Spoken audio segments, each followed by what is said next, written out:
I just spoke with David La, and I popped something on him with 1 minute to think about it, and he said, that's okay. This is totally irrelevant, or maybe not, to opening your inner channel. I've always felt like Africa was a whole continent that we were ignoring, and we're not helping them, and there's so many troubles there, killing and disease, and I heard David Law said even today in Somalia, they think it might be the greatest displacement of people in history or something going on there, and two opportunities came up. Two of my dear students in Arizona, David Stump and Susan Stump, like, they don't have money, they just built a house in this place where we hope to open a university. And so what do? They gave the house away to the university and signed it over. And they don't have any money. And David has been teaching people from South Africa. You okay? Need to. Is it all right? You okay? You all right? Oh, wait. That's just a pitch. You don't need it on there. So they were invited to go to South Africa. They went once. It was amazing. And they've been invited to go back. And they're starting to work with a group that is working with poor people in the townships in South Africa. And so it's a combination of the white people, Indian people there, and the black people. And I just think it's very sweet that everyone could work on yoga and Dharma together. And then secondly, we were invited to send people to Ethiopia. And there are Muslim and Christians there are working together to save old manuscripts. So they heard about our project. We have a project to save old manuscripts. And we've saved maybe 5,000 manuscripts for Sanskrit and Tibetan. And the work is all done by Tibetan refugee women mostly. And so they asked, will you come to Ethiopia and teach us how to do that with ancient Jewish and Christian texts? So we said, sure. So my dream is to send David and Susan to Africa. We've raised enough money for one airfare. And you know, I could go and call some rich person and probably get the money. But I thought it's good karma to do it together. And I just woke up this morning and thought that would be cool if we did it at the Jivamukti Center. So somebody's going to hand around a paper bag, and you throw in $5 or $10, if you can, and if you want to. And I just feel like Africa is a continent that we've just ignored them, you know, and they don't have the sweet yoga teachings and Dharma teachings. And I think it would be really nice to have it. We're especially working with teenagers in the townships there, and I think it might help. The white people, the Indian people, and the black people will be working together on this. So, if you're into it, just do it. So somebody, who's that? Kimberly's going to do it. Somebody started around and just putting something. Okay, we're going to get. I didn't know what you wanted it for. It's kind of big. I think we'll need a big bag. Okay, let's go to the next verse.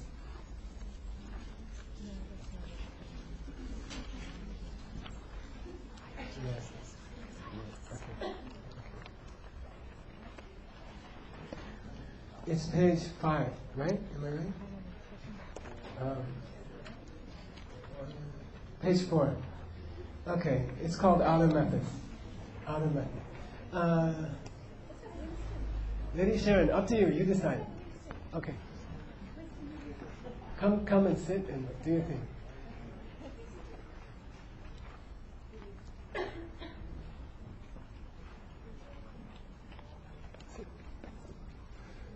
Sit. Sit.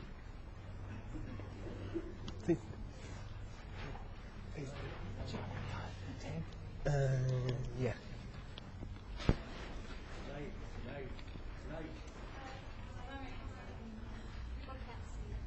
More light?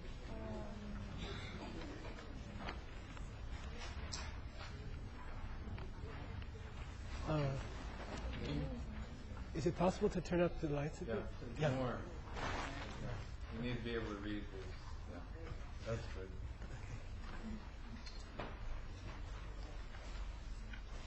Vividar Asanahi Asanai, Kumbhaya Vichitrai Vichitrai, Karunaya Karunai, Api Prabhudayam, Mahashaktau Mahashakta, Pranaha Pranaha, Shunye Praliyate. Praniyate. Thank you. Oh, yeah.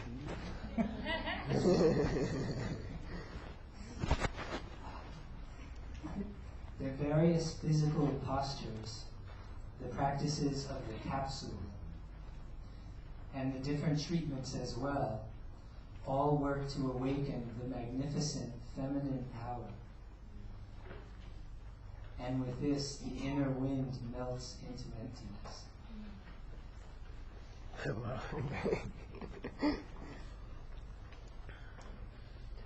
This is a statement, if people have been, we just put out a new book on Tibetan styles of yoga, and I swiped something from Sharon and David's book, thank you, called The Five Koshas, right? And not really, it's very popular in Tibet also. Yeah, it's very popular in Tibet also. It's a teaching that there are 5 levels within your being.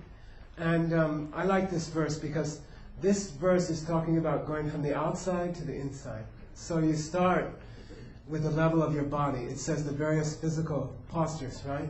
So those are the asanas that everybody does in a yoga class. And this is starting to transform into this angel. We're like worms and we're supposed to be butterflies. And everybody's like that. Everyone here is like going to be a butterfly. And right now you're just a worm and you can't even imagine the butterfly, you see? And then somebody comes to you and says, you can be a butterfly, and we're so much worms that we don't believe them. You know, oh, that guy, he gave a talk Saturday night, yeah. What did he say? Oh yeah, I'm gonna go serve countless people on countless planets, and that's what I'm meant to do, but I can't even pay my rent, you know? And, no, you know, you think like that. And in Tibet, when they count the greatest sins that a person can do, the worst one is to believe that you can't be that. You know, it's not killing somebody or stealing or lying. It's the greatest sin in Tibetan lineage is to openly state, I can't do that. I won't be like that, you know. And it's very beautiful. I like that. So you begin on the outside, it's like an onion. Imagine it like an onion. And the outside shell is your physical body. And you work on it with the asanas. And each layer of the onion is connected to the layer below it. And each layer rests on the layer below it. So the layer below the physical body is the food. What we call Annamaya Kosha, I think. Is the food or that which sustains the body. And you can say, they call in Tibetan, there are 4 kinds of Annamaya Kosha. One is, say Kamgese. Kamgese means biteable stuff. And it means gross food, you know, like candy bars and other stuff like that, you know, stuff you can bite and eat. That's called kamkese. And then there's a nikise, say nikise. Nikise means sleep. People need sleep. You need to sleep enough to keep your body healthy. Then there's called rewese, say rewese. These are the 4 kinds of Annamaya Kosha. Rewese means just hope. The emotion of hope can keep the body, it's weird, the emotion of hope can keep the body going. Like no horse ever died of thirst 1 foot from the water hole. You see? Something keeps you going, that last foot. And it's not the food in your stomach, it's just hope. You know, can keep you going. If you see the water and you're dying of thirst, nobody ever dies like 10 feet from the water hole. It's hope. You see, it keeps the body going. And then the last one is called Tingenzin Gise. Say Tingenzin Gise. That's like concentration. Human beings need concentration. And in a city, it's a big challenge. It's a really important challenge. If you keep getting interrupted, if you can't focus on something for more than like an hour, it actually hurts you physically. You know, and I saw it in business. I worked in corporations and people got ulcers or heart attacks. And that part of the Annamaya Kosha, which is concentration, you know, to sit down and read a book and just be absorbed in it for an hour is a kind of sustenance that everybody needs. It's like silence or stillness. And everybody needs that, even physically. So on the outside you have the physical body and it says the postures, right? The asanas. Then the next level down you have kumbhaka, the capsules, and many kinds of breath control, different kinds of breath, because breath is part of the food, Annamaya Kosha. Breath is one of the things that sustains your body. So on the next level down is breath. And then they have the different kriyas, the different treatments here, means like treatments to clean out your system with water, cleaning out your nose with the neti practice and things like that. Those are all called treatments or kriyas. And those help to sustain your body.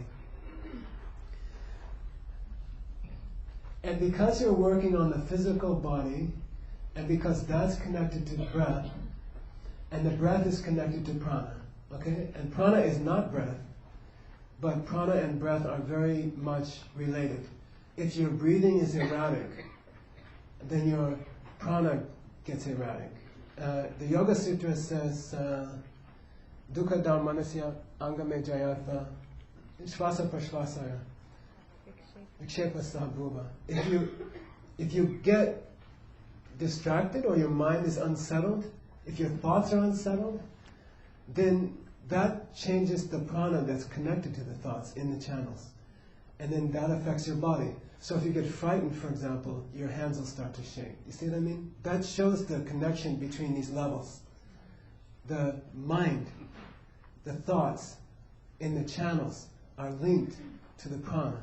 If the mind is disturbed, the prana begins to flow erratically. And then the breath starts to flow erratically. And then it hurts the body because the breath sustains the body and the prana sustains the breath and the thoughts sustain the prana. Okay? And that's like going in and out of the onion very fast. And down in the middle, at the very center, is karma. Did you take care of anybody else today? Did you do something today to take care of somebody else? That's just the bottom line.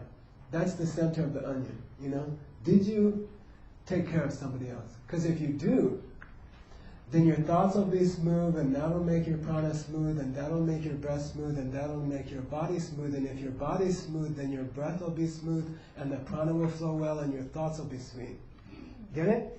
In and out of the onion, like that. And so it doesn't matter how much yoga you do if you don't have good karma. It doesn't matter how well you try to control your breathing if you don't have good karma. It doesn't matter if you can do a side twist and open up prana moving if you don't have good karma. Good karma runs all of them. It's at the middle. Did you take care of somebody else today? You see? And then that makes the other levels work. Otherwise they don't work. You go to yoga class and you didn't take care of somebody, you'll hurt your shoulder. You go to yoga class and you're envious of another person in the class, you're always looking. Sharon did a great thing to me one day. She said, Michael, Christy, we used to do our asanas, we still, every day we do them together as one person. And we breathe together. And then she said, sit down, Michael, sit down. Like we're halfway through an asana in this little yurt, 120 degrees in Arizona. Sit down. And we can't talk back, so we're like the perfect students, you know. And she says, look at Christy for 5 minutes. So, you know, get it out of your system, you know.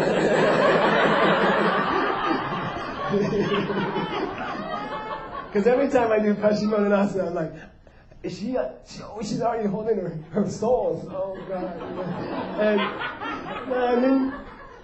And then prana starts flowing in the side channel, you see? And then you hurt yourself. So all 5 levels are are deeply interconnected. And this verse is about that. If you can make good karma, take care of other people, right? We really have to. We can't ignore a whole continent of people, for example. You see? If you know about them, you have to do something. So you take care of other people, and then it changes the thoughts, changes the prana, changes the breath, changes the body, changes the breath, changes the prana, changes the thoughts, changes the karma. You see what I mean? And then it's this upward cycle. So beautiful, you see? And then the Shakti, it says Mahashakti, wakens, you see? Kundalini wakens. And that's like the inner power air. The prana begins to flow very, very powerfully in the central channel. Then amazing things happen to your body. The body transforms, but amazing things happen to your mind. If you ever could open the heart channel directly, if you could ever open the heart channel totally open for even 5 minutes, the human mind then has the capacity to see and love every living creature directly. You could see every living being that exists on all worlds in one moment if your heart chakra ever opened up for a minute or 2 minutes. You see? That's Mahashakti. You see, it's unbelievable. It's so beautiful, and people have done it. If you could open the heart channel for a minute, the chakra open, totally open, you could see every living creature that exists, and you would want to take care of them. It happens. Those two things happen at the same moment. Your mind is built for that. That's hardwired into every mind. And it's just blocked. And the whole point of yoga is, the physical asanas, is to help crack it open. Okay? And with that, the inner wind melts into emptiness. You have a direct perception when the central channel opens completely, which in normal people only happens twice in their lifetimes. Okay? The central channel, the knots that are blocking your central channel, the knot is caused by negative thoughts, unkind thoughts, that only releases twice in a normal person's lifetime. One is when you have sex, when you have orgasm. At the deepest moment of orgasm, it cracks open slightly. And then a second later it closes again. And then 5 minutes later it's really closed up tight. So it's not a preferred method, okay? No, it's not like some... no, you shouldn't think like yogis are like all after this thing, or it can show you what's like to be open, but it's not a good method, as methods go. You see? Much better to go to Jivamukti for an hour and a half. It's slower and it stays open. You see what I mean? And so, for a slight time. Then when you die, at the moment of death of the mind, when the mind moves into the bardo, for a second, the channel is open. The central channel is wide open. Then the urine flows out of the body, and the poo-poo is released, and blood comes out of the nose. Okay, that's a sign. The winds float for a brief moment, and during that moment, we say you can have what we call a natural insight into ultimate reality. You can see emptiness for a split second, and it gives you some amazing powers for a very brief time in the bardo. Okay, and the goal as a yogi is to use the asanas and use the breath practices and use kindness meditations and real kindness to real people. Okay, like people say to me, I'm meditating on bodhicitta, and I say, yeah, but did you take care of anybody today? Yeah, but I'm meditating on bodhicitta. A sign of meditating on enlightenment for all beings is that you make a cup of coffee for somebody. You see? A sign that you are reaching the heights of philosophical inquiry is that you can split a candy bar with somebody. You see what I mean? It comes together to do things in the real world for real people, and then to develop your mind to take care of all living beings are always linked together. Okay? So anyway, Kundalini awakens if you work from the outside. That's what this verse is about. Christopher is going to do the next verse on the outer methods. Okay.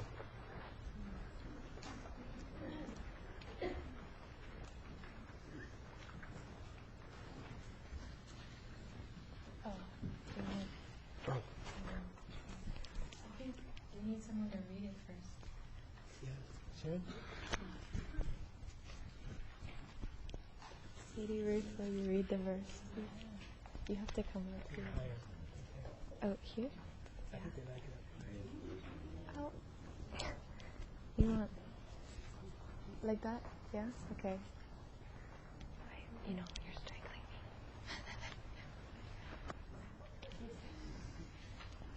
I'll put it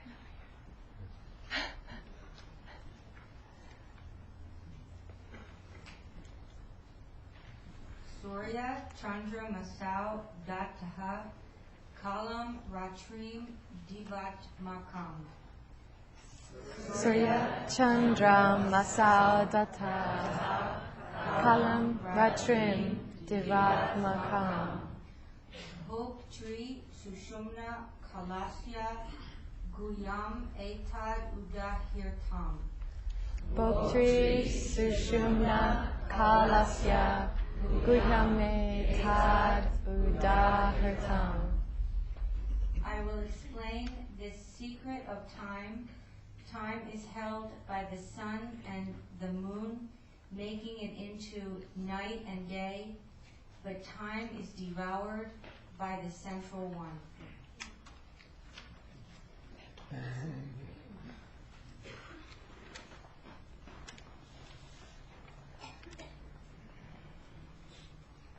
You don't have to do that. First of all, I just want to say thank you to all my lamas. It's a little awkward teaching in front of one's lamas when you're supposed to be kneeling at their feet, but that's okay. We can all adjust. I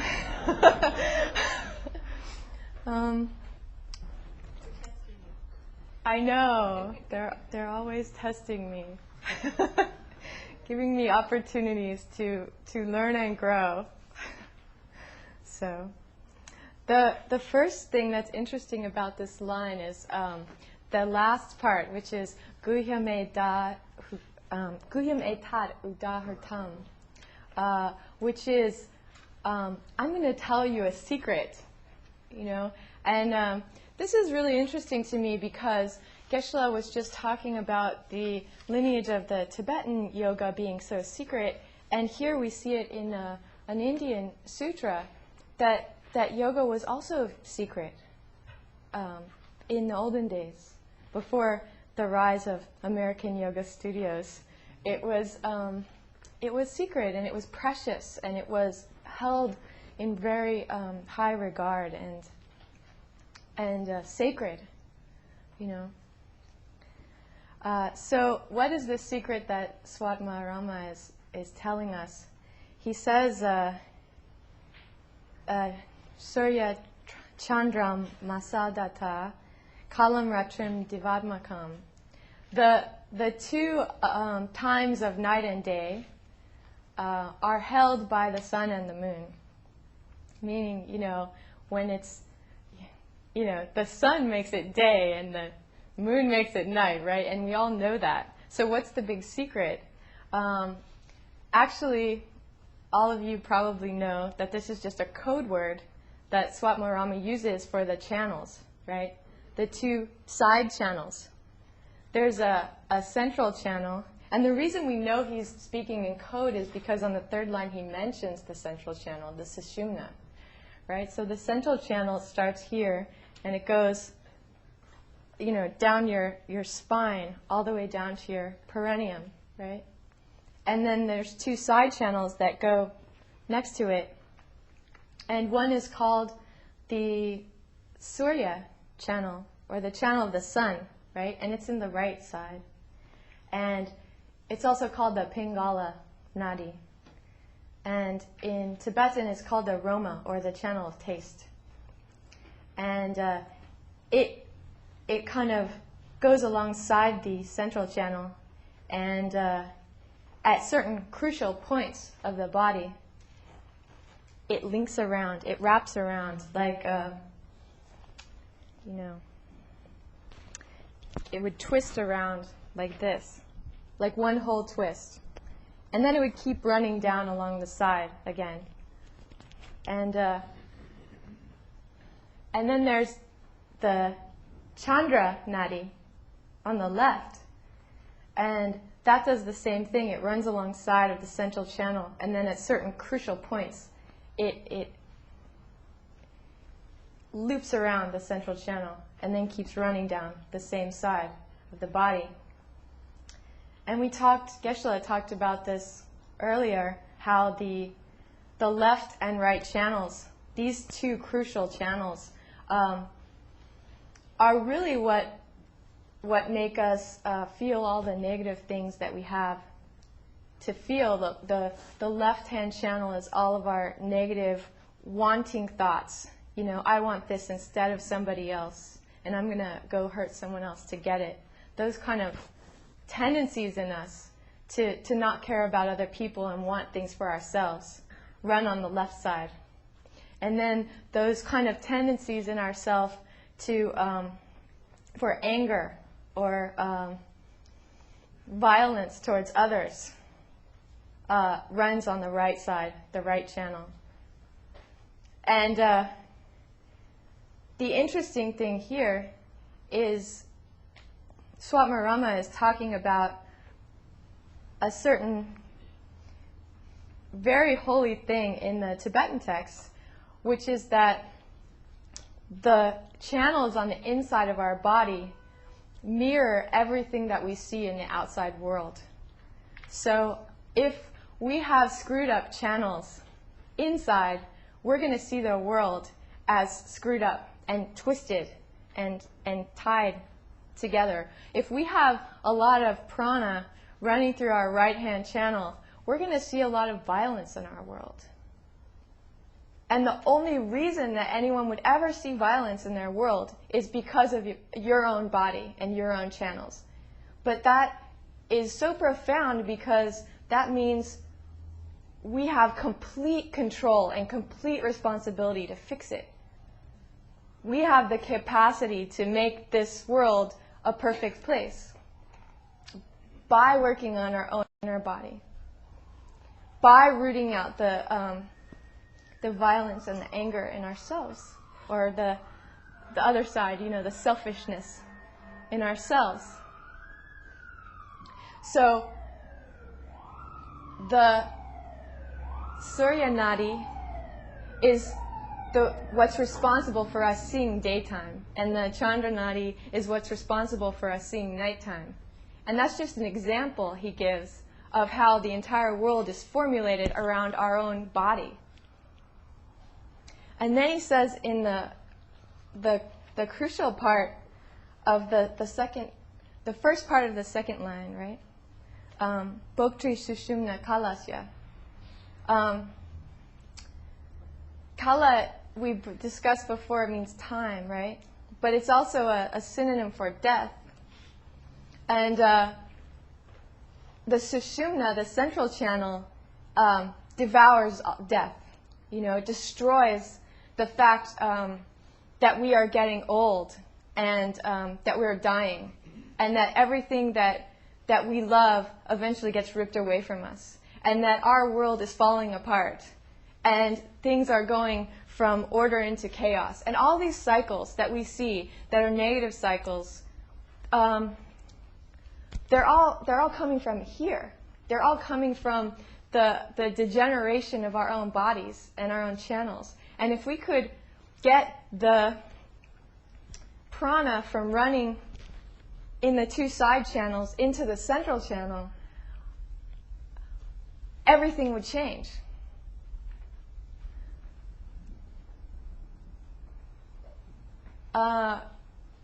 We would no longer see our bodies as flesh and blood bodies that get old and die.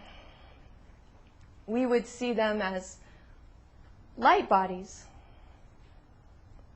that never have to die, like Geshela was talking about. And this is a crucial point of the practices that we were discussing, of working on from the inside and the outside. This is the point in which the two meet. This is the point at which our thoughts and which our asana practices meet, is here in our inner body, in our channel system, you know.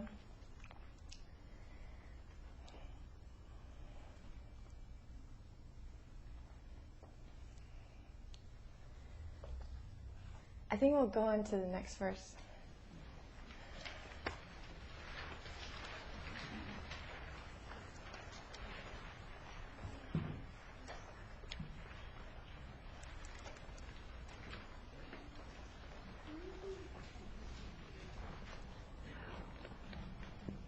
You can sit on there if you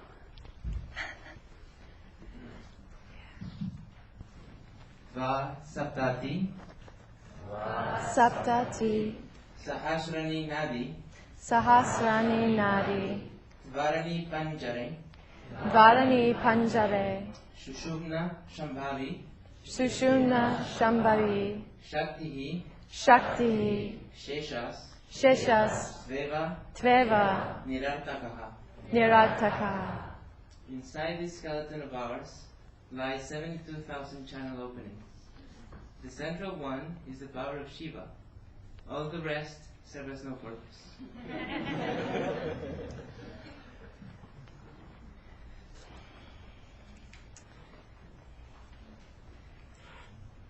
So this is just a continuation of the channel discussion. What they say in the Tibetan text is, when we are conceived, everything starts from our navel and branches out.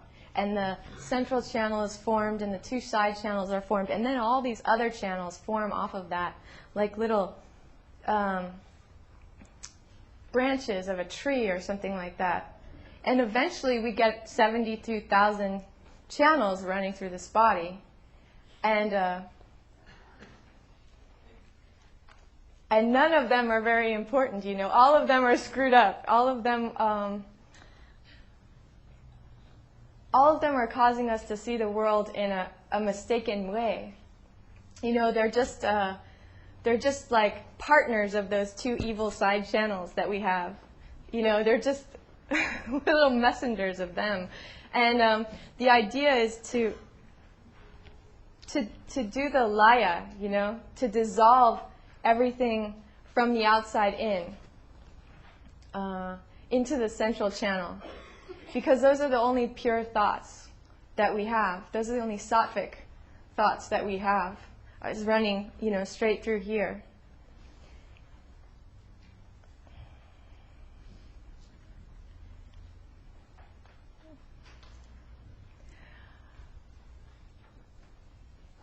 So when you do your asana practice, the idea is to think about these things, you know, not, as Geshela says, you know, slyly look over at the person who's doing Pincha Mayurasana better than you, or slyly look over at that really cute other person in the side of the room that you want to meet after class, you know. Like, the idea is to think about these channels while you're doing your practice, and to think about helping other people, and to think about the way that the world really works. You know, the fact that your mind is projecting everything in your world. The fact that your channels are just, that your world is just a mirror of your channels. And if you could get your channels straight by doing these kind of asanas, you could end all the things that you don't like in your world for everyone that you love. You know, you could stop all their suffering. And that's a real reason to sit there on your mat every day, right? That's what my gurus always told me. And I'm sure they always tell you too, but we need to hear it over and over again. So anyway, that's my spiel. I'm going to hand it back over to Geshela. Maybe more later, I don't know. Someone to read? Sure.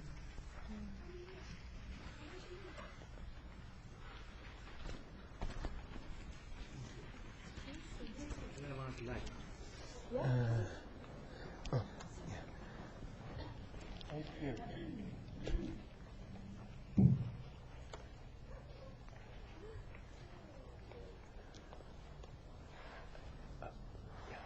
Open it.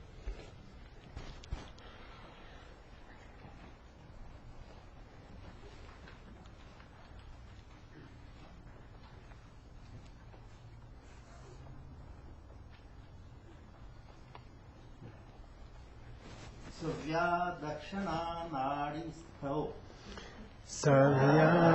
Dakshina Nadistha Madhye charati marutaha Madhye Charati Marutaha Tishtate khechari mudra Tishtate Khechari Mudra Tasmin sthane na sanshayah Tasmin Sthane Sanshayah Ida pingalarayor madhye Ida Pingalaya Madhye Shunyam chaiv anilam graset Shunyam Chaivanilam Graset Tishtate khechari mudra Tishtate Kecharai Mudra Tat satyam punaha punaha Tatra Satyam Punaha Punaha.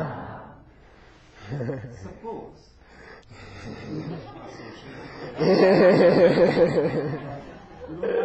Yes. Suppose you are able to move the unruly winds into the middle, standing between the channels to the left and to the right, and this point, then you will be in the seal of the sky dancer. Of this you need have no doubt.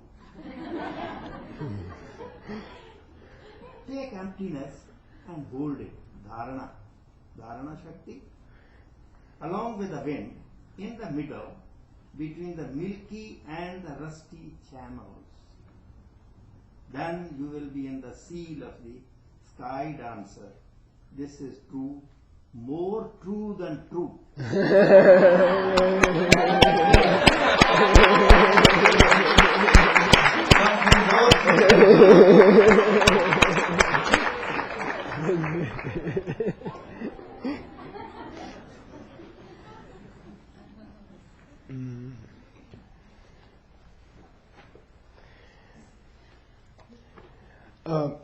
Here's working on the outside, but at a very subtle level. So the channels are still outside.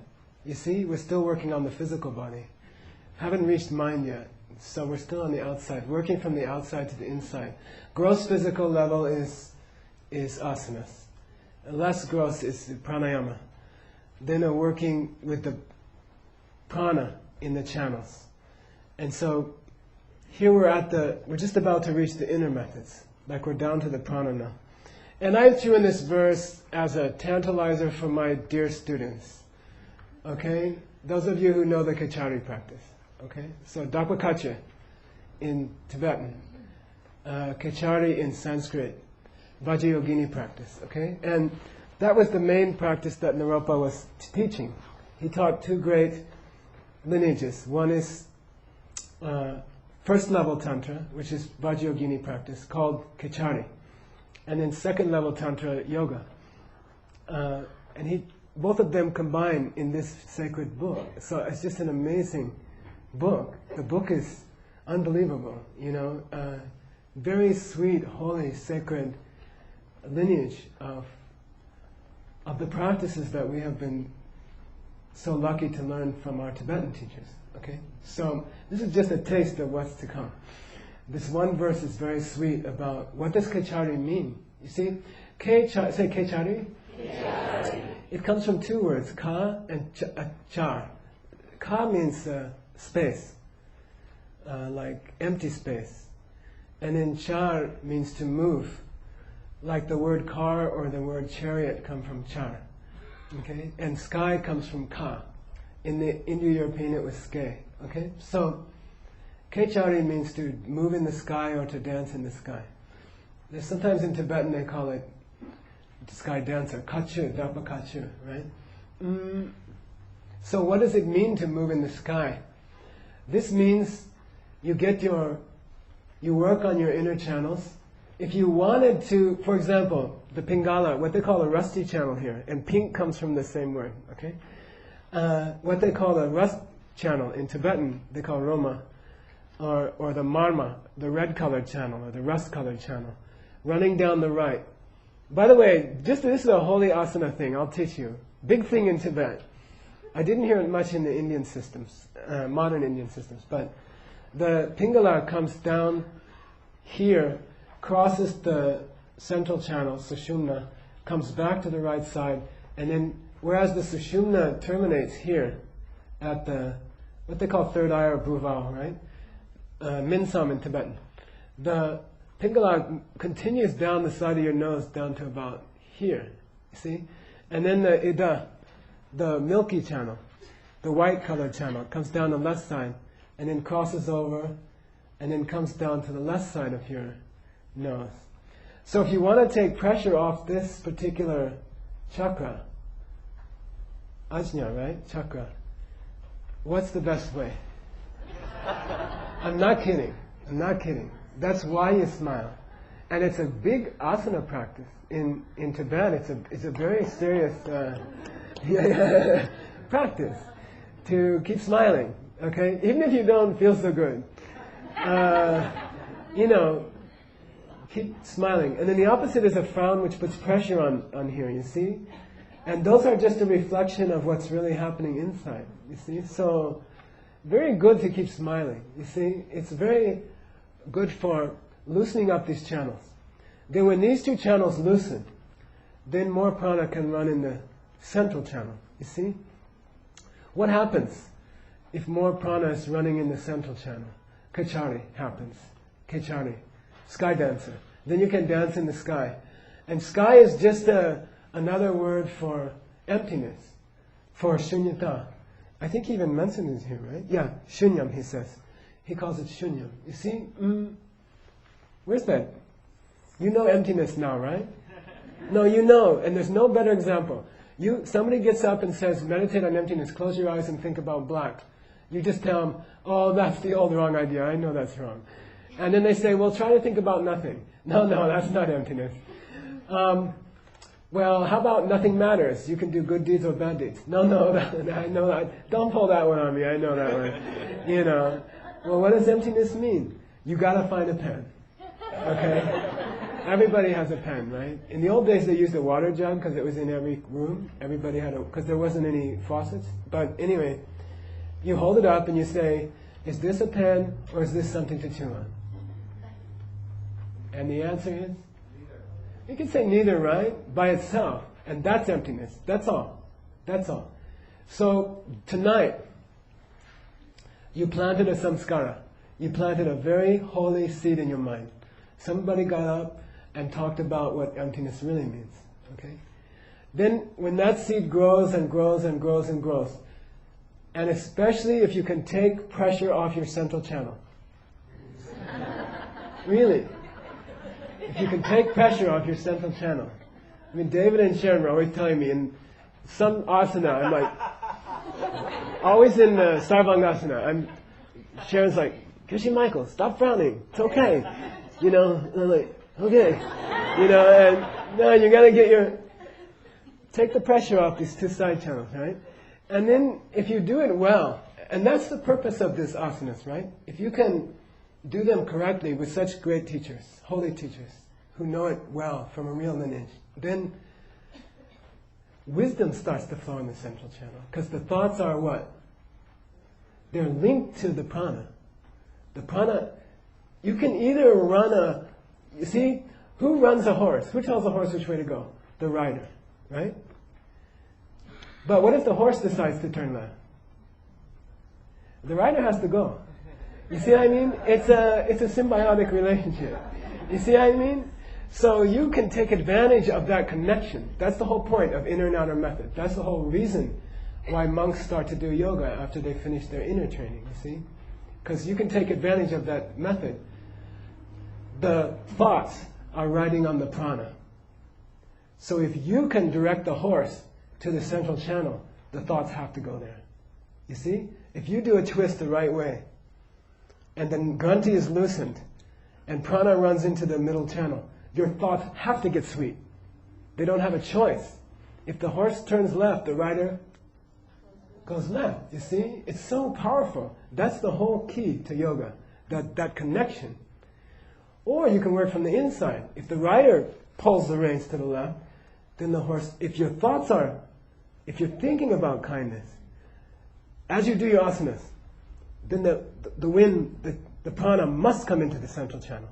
So what could be better than inner and outer together?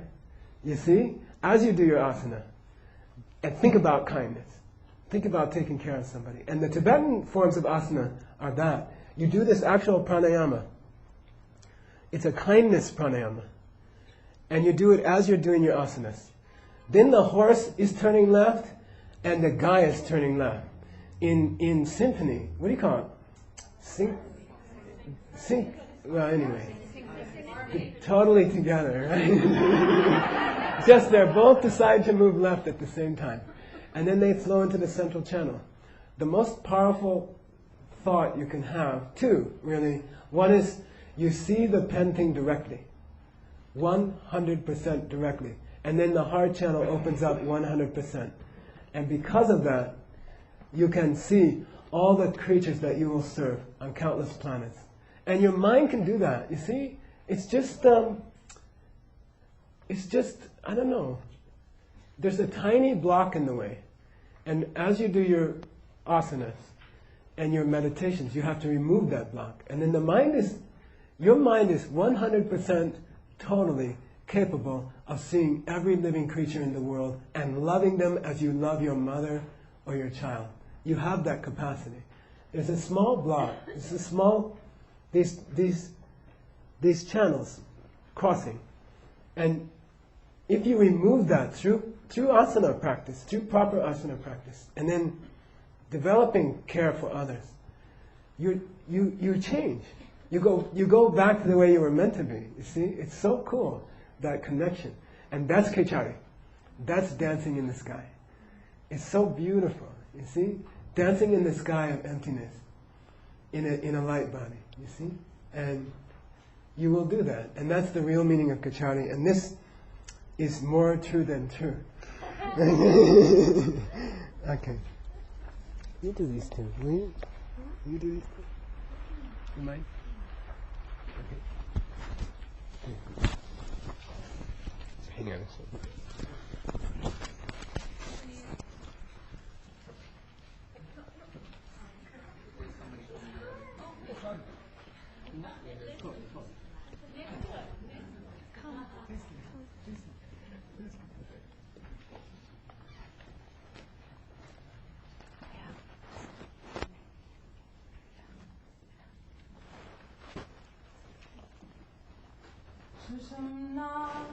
Sushumna Vahini Prane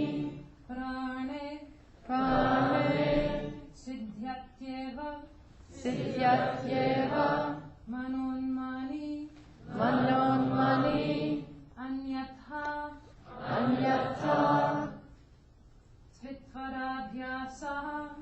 Tvitarabhyasa Pravyasayaiva Yoginam. Other practices are truly pointless for the yogi, unless he achieves that state devoid of thought, which comes when the inner winds move into the central mind.